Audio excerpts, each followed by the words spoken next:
Tema: a maior decisão da vida. Abra sua Bíblia em Marcos capítulo 8. Você sabe que nós na vida tomamos muitas decisões. Existem decisões pequenas, decisões médias, decisões grandes e decisões gigantescas. E eu quero falar dessa maior decisão que eu e você nós temos que tomar diariamente. Leia aí comigo, Marcos 8:34, diz assim: chamando a si a multidão com os seus discípulos, disse-lhes: se alguém quiser vir após mim, negue-se a si mesmo e tome a sua cruz e siga-me, porque qualquer que quiser salvar a sua vida, perdê-la-á. Mas qualquer que perder a sua vida por amor de mim e do Evangelho, esse a salvará. Pois que aproveitaria ao homem ganhar todo o mundo e perder a sua alma?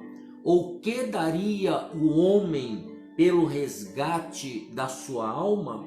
Porquanto qualquer que entre esta geração adúltera e pecadora se envergonhar de mim e das minhas palavras, também o Filho do Homem se envergonhará dele, quando vier na glória de seu Pai com os santos anjos. Meu irmão e minha irmã, aqui nós temos uma chamada de Jesus, nós temos aqui Jesus nos colocando eu e você, colocando todo aquele que se depara com Jesus, colocando diante de uma grande decisão que nós precisamos tomar. Nós estamos estudando aqui o Evangelho de Marcos, nós já vimos sobre o cego de Betsaida, já vimos sobre a identidade secreta de Jesus,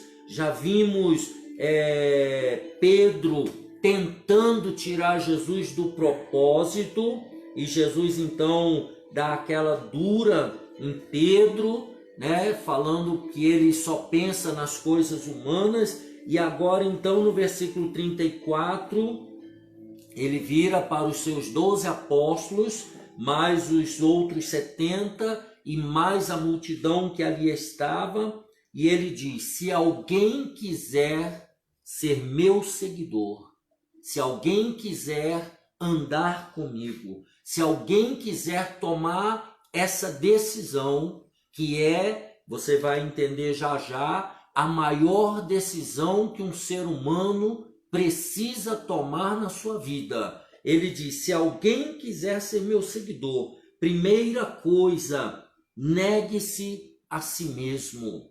Ou seja, na linguagem de hoje, esqueça os seus próprios interesses. Para você andar com Jesus, ele tem que ser o primeiro na sua vida. Se Jesus vier em segundo, em terceiro, simplesmente esqueça. Você não está andando com Jesus. Jesus não está andando com você. Porque ele é o primeiro. Jesus, ele precisa ser colocado em primeiro lugar. Por isso que ele diz, na linguagem de hoje, estou estudando com você: se alguém quiser ser meu seguidor, você precisa tomar essa decisão de esquecer os seus próprios interesses. Mateus 6:33 diz: buscai em primeiro lugar o seu reino e a sua justiça, e todas as demais coisas vos serão acrescentadas. Aleluia. Uma segunda situação que você precisa, e a coisa vai começar a apertar um pouquinho. Primeiro, você tem que esquecer os seus próprios interesses, você tem que deixar suas coisas para depois. Primeiro, você precisa buscar a Jesus, você precisa seguir a Jesus, você precisa atender às demandas de Jesus em primeiro lugar. Segundo, ele coloca aí no versículo: você precisa negar-se a si mesmo. Você precisa matar o seu ego. Você precisa destruir a sua autoindependência. Quando você se decide por seguir a Jesus, você agora não é mais independente. Você não tem vida própria. Você precisa, você agora, a sua vida, a sua visão, o seu foco é Jesus de Nazaré. Você não pode mais ficar olhando para você. Você não pode mais ficar se preocupando demais com o seu umbigo. Agora o texto diz, você tem que negar-se a si mesmo. Você precisa estar pronto na continuidade. Você precisa estar pronto para morrer como Jesus. É o que ele diz aqui. E tome a sua cruz. A cruz aqui, meu irmão e minha irmã, não é a sua. Eu e você, nós não temos cruz. O único, pastor Fernando, que teve uma cruz foi Jesus de Nazaré. Então, quando ele diz, tome a sua cruz, tome a cruz de Jesus. Essa é uma grande decisão que você tem que tomar. Se você quer ser seguidor de Jesus, você precisa pegar para você, sobre você, os benefícios da cruz de Cristo. Quais são os benefícios da cruz de Cristo? Ele morreu no seu lugar. Na cruz, Jesus matou a morte. Na cruz, Jesus destruiu o pecado. Na cruz, Jesus destruiu o inferno. Na cruz, Jesus destruiu o diabo. Então, o diabo não tem mais poder sobre nós. O inferno não tem mais poder sobre você. Quando ele diz, tome a sua cruz, tome a cruz de Cristo, na linguagem de hoje significa que você precisa estar preparado para morrer. Você precisa estar preparado para morrer. E quando eu estava meditando nesse texto, quando eu falei, mas preparado para morrer? Quando Jesus fala que ele tem que ser o primeiro lugar na minha vida, ele já estava nos preparando, meu irmão, para a gente não sofrer tanto quando perde um ente querido, quando perde um pai, uma mãe, um amigo. Por quê? Porque são pessoas importantes para nós. O seu marido, o seu filho, sua filha, sua família, talvez o seu trabalho, são coisas importantes. O problema é que a gente coloca eles em primeiro lugar. Quantas pessoas colocam o marido em primeiro lugar e Jesus em segundo? Coloca o filho em primeiro lugar e Jesus em segundo. E isso, quando você perde, algumas pessoas chegam a ponto de querer morrer, porque elas não colocaram Jesus em primeiro lugar. E qual é a diferença de você colocar Jesus em primeiro lugar e você não sofrer tanto quanto perde as outras coisas que vêm em segundo lugar? Porque Jesus, ele está vivo. Jesus ressuscitou, ele está vivo. E tudo que você perde, tudo que morre, não ressuscita. Por isso que Jesus quer que você coloque, quer que eu coloque ele em primeiro lugar. E eu e você precisamos tomar essa decisão de seguir a Jesus, de tomar a cruz de Jesus de Nazaré sobre nós. Ou seja, nós precisamos estar prontos para morrer em lugar de Jesus, em nome de Jesus. Veja que o versículo seguinte, no mesmo versículo, ele fala, eu e você, nós temos que estar prontos para morrer como Jesus vai morrer. Nós temos que acompanhar Jesus. Nós temos que estar dispostos a acompanhar a Jesus de Nazaré. No versículo 35, ele diz, pois quem, e ele vai justificar o que ele fala no versículo 34, pois quem põe os seus próprios interesses em primeiro lugar, nunca terá a vida verdadeira. Ou seja, todos nós, seres humanos, enquanto não nos decidimos colocar Jesus em primeiro lugar, nós vivemos uma vida falsa, nós vivemos uma vida de ilusão. Nós achamos que porque temos um carro, temos uma casa, porque somos casados, porque temos um bom trabalho, temos uma profissão, nós achamos que está tudo bem. E nós nos iludimos achando nós somos felizes. Mas isso é só uma ilusão, porque isso não preenche a nossa alma. É uma vida falsa. Ontem eu tinha pensado em titular essa mensagem de morrendo você vive e vivendo você morre. Que é justamente isso aqui. Quando você vive para você, quando você vive para os seus próprios interesses, quando você vive focado naquilo que te agrada, naquilo que você tem, na verdade você está morrendo. E aí o versículo diz: aquele que põe os seus interesses em primeiro lugar nunca terá vida verdadeira, mas quem esquece a si mesmo, Jesus falando, por minha causa e por causa do evangelho, terá a vida verdadeira.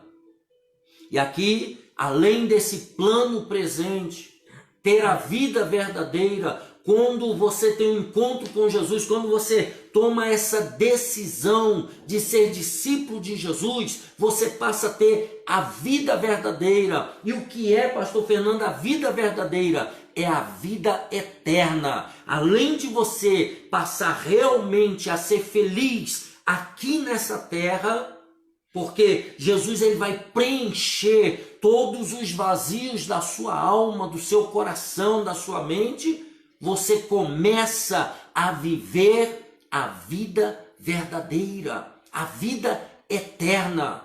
Nós não vivemos a vida eterna quando nós vamos para o outro lado. Nós começamos a viver a vida eterna ainda nesta vida, quando Jesus está em primeiro lugar na minha vida e na sua vida. Isto é a vida verdadeira. E a outra vida, a vida falsa, é aquela vida que a gente vive achando que está tudo bem, mas quando perde o emprego, você descobre, tô mal. Quando você divorcia, tô mal. Quando perde um ente querido, tô mal. Ou seja, qualquer coisa que atrapalhar, sair do controle, você desmancha, você perde o chão. Ou seja, é uma vida de ilusão. Então, meu irmão e minha irmã, eu quero te convidar nessa noite a tomar a maior decisão da sua vida. Comece a viver a vida verdadeira, comece a viver a vida de Cristo, comece a viver a vida eterna, comece a pegar os benefícios da cruz. Sabe o que aconteceu lá na cruz? Eu vou ler aqui para você. Em Efésios capítulo 2, eu vou ler até na linguagem de hoje, para nós ganharmos tempo. Efésios 2, do versículo 13, diz assim, mas agora, do versículo 13 ao 18, diz assim, mas agora unidos com Cristo Jesus, vocês que estavam longe de Deus, foram trazidos para perto dele. Primeiro benefício da cruz. Você e eu, nós estávamos longe, mas na cruz agora nós fomos aproximados de Deus. Versículo 14, pois foi Cristo quem nos trouxe a paz. Benefício da cruz. Quando você toma a cruz de Cristo, você passa a ter paz. Aleluia. Tornando os judeus e os não-judeus um só povo, por meio do sacrifício do seu corpo, Jesus, ele derrubou o muro de inimizade que separava os judeus dos não-judeus. A cruz, ela traz amizade. Versículo 15, ele acabou com a lei juntamente com os seus mandamentos e regulamentos, e dos dois povos formou um só povo, novo e unido com ele. Foi ele que trouxe a paz. Versículo 16: pela sua morte na cruz, Cristo destruiu a inimizade que havia entre os dois povos. Por meio da cruz, ele os uniu em um só corpo e os levou de volta para Deus. Eu e você, nós fomos levados de volta para Deus através da cruz de Cristo. Versículo 17: assim Cristo veio e anunciou a todos a boa notícia de paz, tanto a vocês, os não-judeus que estavam longe de Deus, como aos judeus que estavam perto. Versículo 18, eu termino: é por meio de Cristo que todos nós, judeus e não-judeus, podemos ir pelo poder de um só Espírito, que é o Espírito Santo, até a presença do Pai. Aleluia. Veja o que é a cruz. Através da cruz você vai direto ao Pai. Através da cruz você não precisa mais obedecer mandamentos, regulamentos. Você não precisa ir ao templo de Jerusalém. Você não precisa ir uma vez no ano a Meca. Você não precisa, não tem mais rituais. É só a cruz de Cristo. Aleluia. Então essa é uma decisão importante. Para terminar, eu quero ler Colossenses 2, do versículo 14 e 15, que diz assim: e anulou a conta da nossa dívida. Eu estou lendo na linguagem de hoje. Olha o que a cruz fez, né? E anulou a conta da nossa dívida. No versículo anterior ele termina: Deus perdoou os nossos pecados. Isso foi pela cruz de Cristo. E através do perdão dos pecados, ele anulou a conta da nossa dívida, com os seus regulamentos que nós éramos obrigados a obedecer. Ele acabou com essa conta, pregando-a na cruz. Eu e você, meu irmão e minha irmã, nós não devemos mais nada para o diabo, nem para o inferno, nem para o pecado, nem para nenhum acusador. Nós estamos com o nosso nome limpo diante de Deus, porque a nossa dívida foi pregada na cruz do Calvário. Aleluia. Versículo 15: e foi na cruz que Cristo se livrou do poder dos governos e das autoridades espirituais. Ele humilhou esses poderes publicamente, levando os prisioneiros no seu desfile de vitória. A minha vitória, a sua vitória está em Jesus de Nazaré, está no que ele fez na cruz do Calvário por nós. Por isso, eu e você, nós temos que tomar a cruz de Cristo. Nós temos que fazer o que ele está falando aqui, viver a vida verdadeira. Porque no versículo 36 ele diz: o que adianta? Ele faz uma pergunta: o que adianta ganhar o mundo inteiro, mas perder a vida verdadeira, perder a vida eterna? A nossa vida, meu irmão e minha irmã, não se resume a 70, 80 ou a 100 anos de vida, que é o tempo geralmente máximo que uma pessoa vive aqui nessa terra, e depois ela é obrigada a morrer pela própria natureza do pecado. Todos precisam morrer, mas a vida ela começa quando você recebe Jesus de Nazaré como a sua prioridade, como seu Salvador, porque com Jesus você recebe o Espírito Santo, você recebe a vida eterna. E ele faz essa pergunta: o que adianta alguém ganhar o mundo inteiro, mas perder a vida verdadeira? E no versículo 10 ele diz: eles, pois não há nada que poderá pagar para ter de volta esta vida.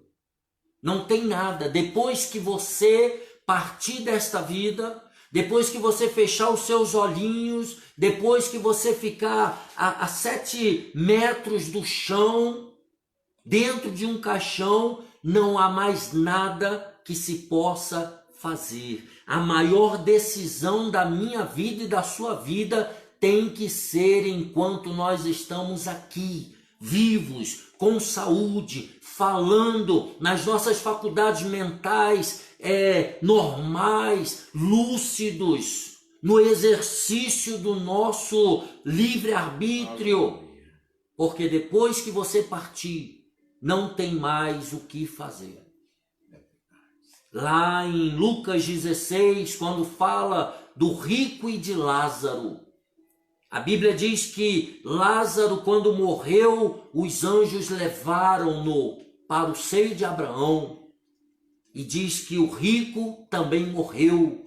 E ele foi para um lugar onde não tinha mais jeito. E ele foi pedindo: pai Abraão, enxuga, pede Lázaro para pôr o dedo na água e molhar minha língua. Pai Abraão, manda lá para pregar para os meus irmãos. E falou: não, quem está desse lado não pode passar para aí. Era um lugar definitivo, era um lugar de perdição eterna. Ele viveu uma vida maravilhosa, de luxo, mas ele não teve um encontro com Deus. Ele não tomou a maior decisão da vida de um ser humano, que é andar com Jesus, receber Jesus, ser discípulo de Jesus. Ele não tomou essa decisão. E agora, diz o texto: pois não há nada que poderá pagar para ter de volta essa vida. Não tem como pagar. Depois que morrer, não tem como você buscar de novo. E aí, na linguagem Almeida corrigida, ele diz assim: o que daria o homem pelo resgate da sua alma? Que é o versículo 37. A alma, meu irmão e minha irmã, a alma, ela é eterna. A alma, ela não morre.